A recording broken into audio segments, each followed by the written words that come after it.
Now our Sunday spotlight on the story of trailblazing chef Leah Chase. She took a stand against Jim Crow in a segregated South, changing history with a little bit of gumbo.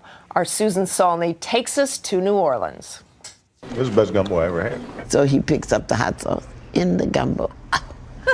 I said, Mr. Obama, you don't put hot stuff in my gumbo. Not everyone can tell Barack Obama how to enjoy his lunch. But when you're the queen of Creole cuisine, still cooking in the same New Orleans restaurant you built in the 1940s, there are certain liberties. We had a fuss. Leah Chase may be the most important chef you've never heard of. She's fried chicken with Julia Child, judged gumbo on Top Chef, fed prime ministers and presidents alike. Ray Charles even sang about her cooking. I went to Leah Chase to get something to eat. In the 40s and 50s, her Leah Chase restaurant was the only upscale establishment in New Orleans to serve notable African Americans who were passing through town. So Dizzy Gillespie, Ray Charles, Everybody, Duke Joe Ellington, Lewis. everybody. But Chase would blaze a trail not just by bringing in big names. In the segregated 50s and 60s, Leah Chase was ground zero for blacks and whites who were hoping to change history together. During the civil rights movement, at great risk to yourself and your family, you defied the laws of the Jim Crow South. You allowed the civil rights movement, people who needed to strategize, who were white and black, to come in here and have meetings. You know, yes, we did. Anything you thought that could better people, you just did it. But someone threw a bomb at the restaurant. But it didn't even worry me.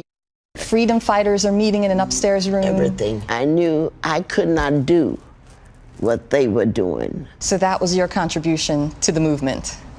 Feeding them. She wanted to fortify their hearts and souls with her etouffees and jambalayas. It's all about helping people. My daddy brought me up that way. The three things we had to live by was pray, work, do for others. So when Disney movie makers went looking for inspiration for The Princess and the Frog, a model for their first black princess, they turned to Leah Chase.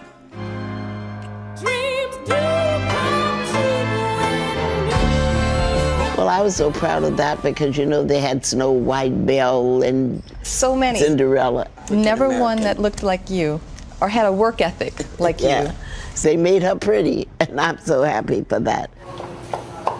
Even at age 91, you'll still find this self-taught chef hard at work in her kitchen, whipping up the gumbo that in a city full of finicky foodies remains the gold standard. You put pepper beyond what's in the hot sauce, though, no? The hot sausage is enough pepper in there.